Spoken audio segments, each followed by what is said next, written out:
Jemaat yang dikasihi Tuhan Yesus Kristus, Injil bagi kita hari ini dari Matius 21 ayat 23 sampai 32. Demikian firman Tuhan. Lalu Yesus masuk ke bait Allah, dan ketika ia mengajar di situ, datanglah imam-imam kepala serta tua-tua bangsa Yahudi kepadanya dan bertanya, "Dengan kuasa manakah engkau melakukan hal-hal itu? Dan siapakah yang memberikan kuasa itu kepadamu?" Jawab Yesus kepada mereka, "Aku juga akan mengajukan satu pertanyaan kepadamu. Dan jikalau kamu memberi jawabnya kepadaku, aku akan mengatakan juga kepadamu dengan kuasa manakah aku melakukan hal-hal itu. Dari manakah baptisan Yohanes? Dari sorga atau dari manusia?" Mereka memperbincangkannya di antara mereka dan berkata, "Jikalau kita katakan dari sorga, ia akan berkata kepada kita, 'Kalau begitu mengapakah kamu tidak percaya kepadanya?' Tetapi jikalau kita katakan dari manusia, kita takut kepada orang banyak, sebab semua orang menganggap Yohanes ini nabi." Lalu mereka menjawab Yesus, "Kami tidak tahu." Dan Yesus pun berkata kepada mereka, "Jika demikian, aku juga tidak mengatakan kepadamu dengan kuasa manakah aku melakukan hal-hal itu. Tetapi apakah pendapatmu tentang ini? Seorang mempunyai 2 anak laki-laki. Ia pergi kepada anak yang sulung dan berkata, 'Anakku, pergi dan bekerjalah hari ini dalam kebun anggur.' Jawab anak itu, 'Baik, Bapa,' tetapi ia tidak pergi. Lalu orang itu pergi kepada anak yang kedua dan berkata demikian juga. Dan anak itu menjawab, 'Aku tidak mau.' Tetapi kemudian ia menyesal, lalu pergi juga. Siapakah di antara kedua orang itu yang melakukan kehendak ayahnya?" Jawab mereka, "Yang terakhir." Kata Yesus kepada mereka, "Aku berkata kepadamu, sesungguhnya pemungut-pemungut cukai dan perempuan-perempuan sundal akan mendahului kamu masuk ke dalam kerajaan Allah. Sebab Yohanes datang untuk menunjukkan jalan kebenaran kepadamu, dan kamu tidak percaya kepadanya. Tetapi pemungut-pemungut cukai dan perempuan-perempuan sundal percaya kepadanya. Dan meskipun kamu melihatnya, tetapi kemudian kamu tidak menyesal, dan kamu tidak juga percaya kepadanya." Demikianlah Injil Yesus Kristus. Yang berbahagia ialah setiap orang yang mendengar firman Allah dan yang memeliharanya. Haleluya.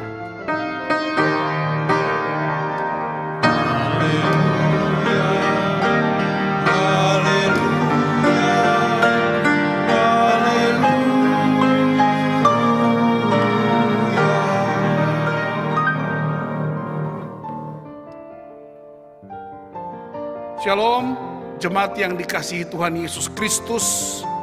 Tema hari ini ialah mentalitas menyalahkan atau spirit menyalahkan. Pembacaan kita berturut-turut sesungguhnya menggambarkan spirit itu. Dan ketika para tua-tua dan imam-imam di bait Allah juga cenderung mempersalahkan Kristus. Saudara-saudara perhatikan, ada sejumlah peristiwa yang Yesus lakukan sebelum ada dialog, pertanyaan yang menjebak. Yang pertama, Yesus dalam seluruh pasal 21, Yesus masuk ke Yerusalem mengendarai seekor keledai muda.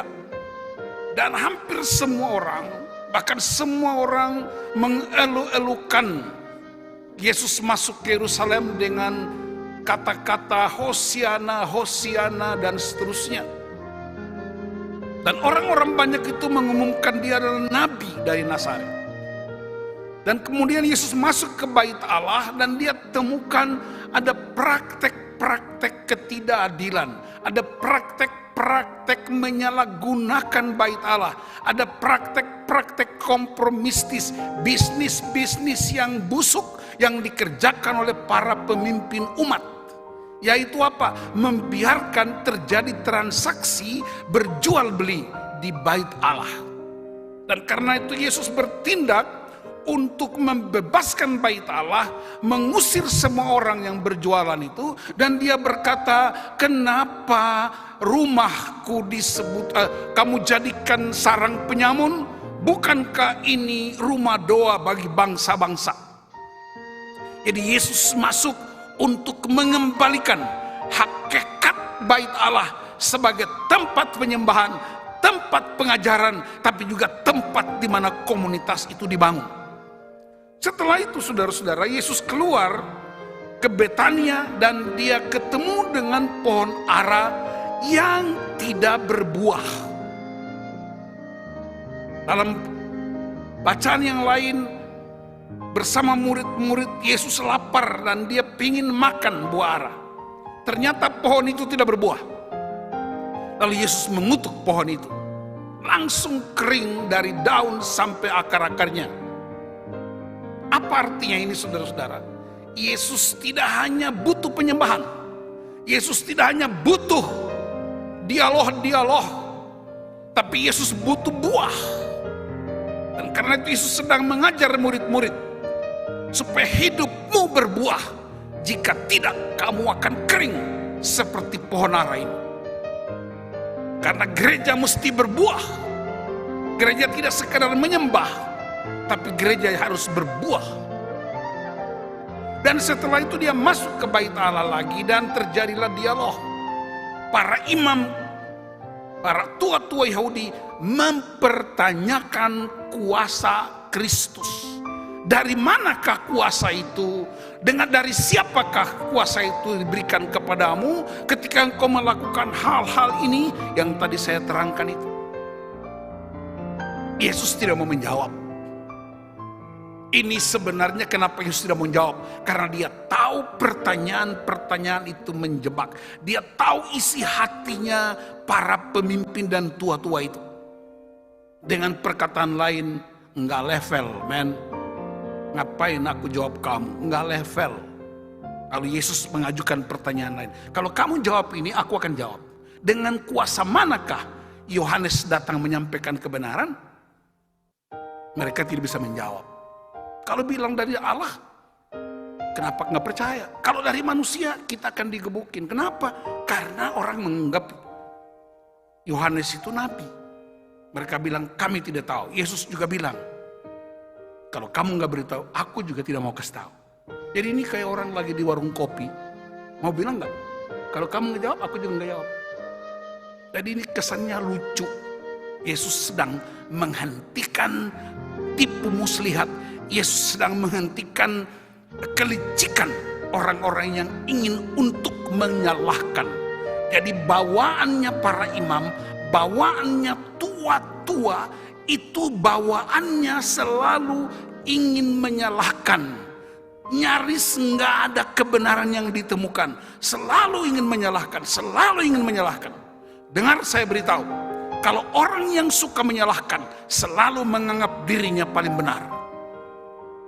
Dan ingat, spirit menyalahkan itu gaya hidup iblis.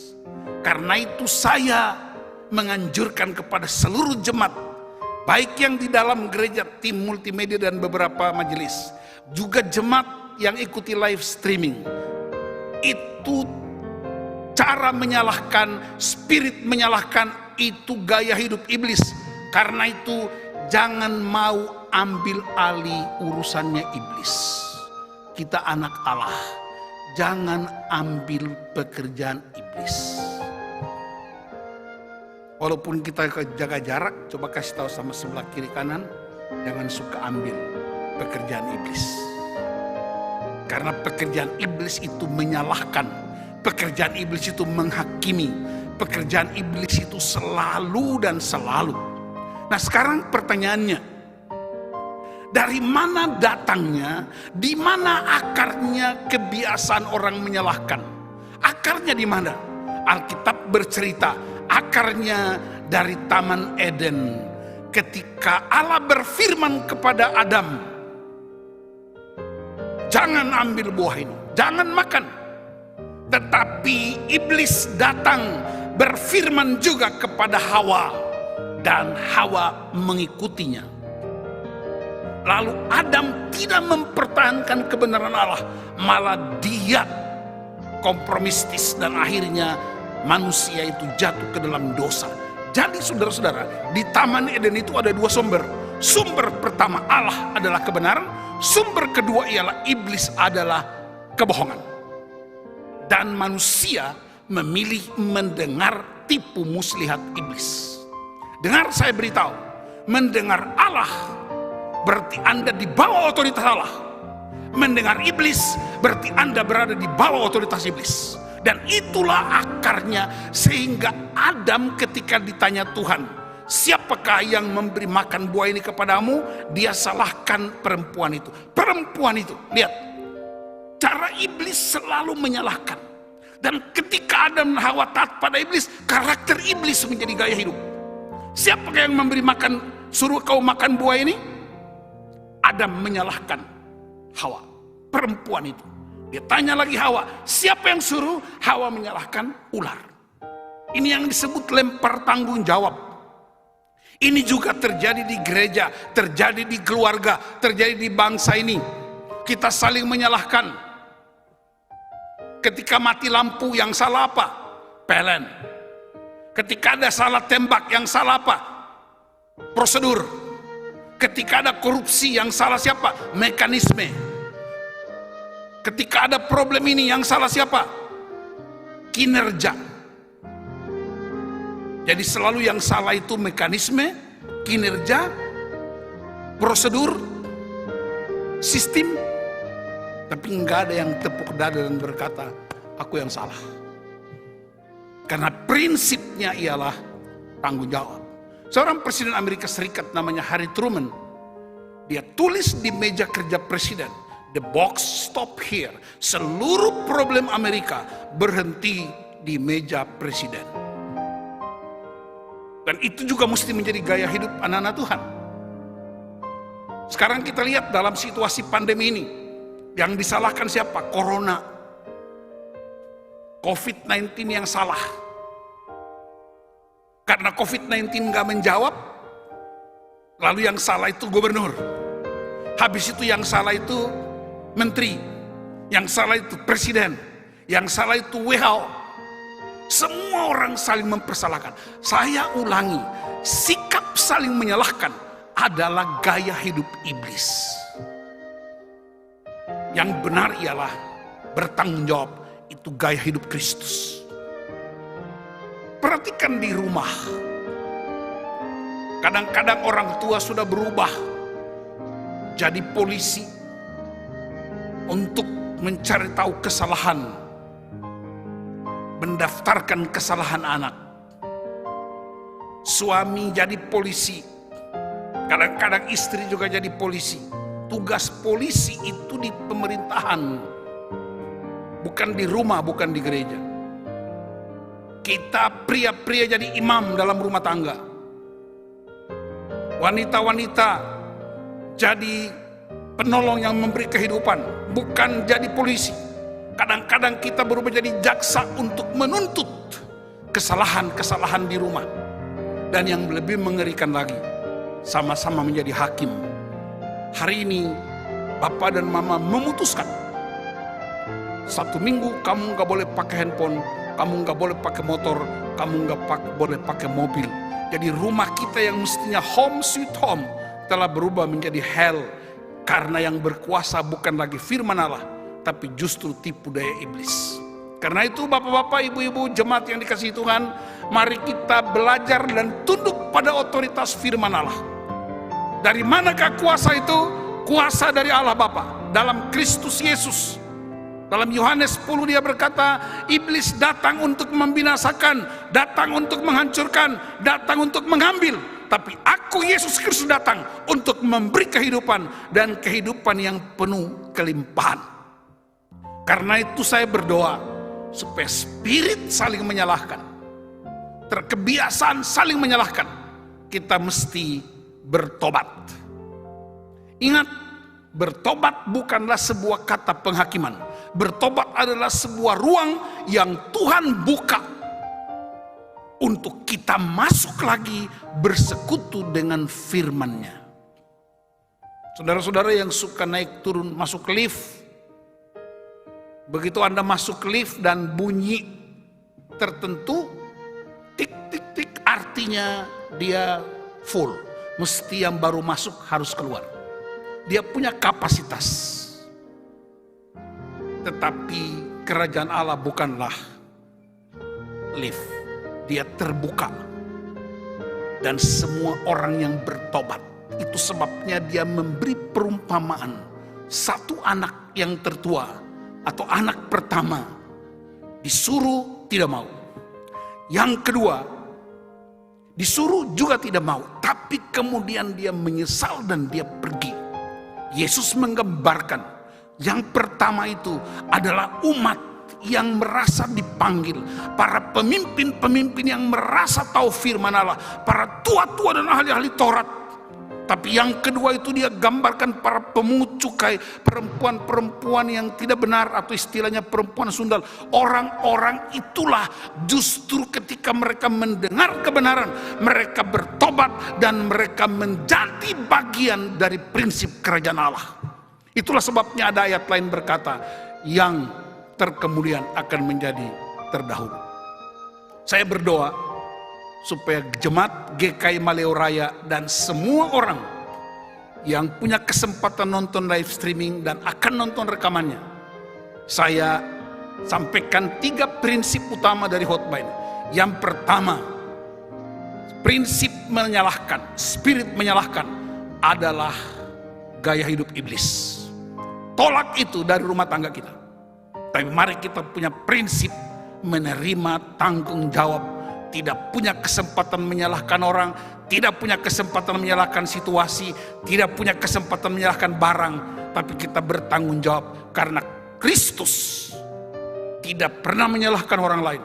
Kristus adalah satu pribadi yang bertanggung jawab untuk dosa dunia, bertanggung jawab untuk dosa kita, bertanggung jawab untuk kesalahan siapapun. Dia tidak pernah bikin dosa, dia tidak pernah bikin kesalahan, tapi dia bersedia untuk bertanggung jawab atas semua yang kita kerjakan dan tergantung di atas kayu salib. Karena kita percaya Allah dalam Kristus Yesus, biarkan kebenaran firman Allah menjadi milik kita, sehingga kita terus punya gaya hidup Kristus yang saling menerima, bertanggung jawab untuk semua yang Tuhan berikan kepada kita. Majelis jemaat bertanggung jawab di gereja, para suami istri bertanggung jawab di rumah, anak-anak muda bertanggung jawab. Salah satu teknis bertanggung jawab yang sedang ramai dikerjakan oleh seluruh dunia ialah pakai masker ketika kita bepergian. Kita jaga jarak, kita cuci tangan. Itu bukan peraturan-peraturan kesehatan saja, itu bukan peraturan pemerintah saja, tapi itu yang disebut prinsip hidup saling memberkati. Itu yang disebut value yang mengikat kita supaya kita saling memulihkan, sehingga tidak ada celah untuk orang saling menyalahkan. Tuhan memberkati kita jadi warga kerajaan Allah yang bertanggung jawab atas hidup yang Tuhan anugerahkan. Tuhan Yesus memberkati saudara-saudara. Amin.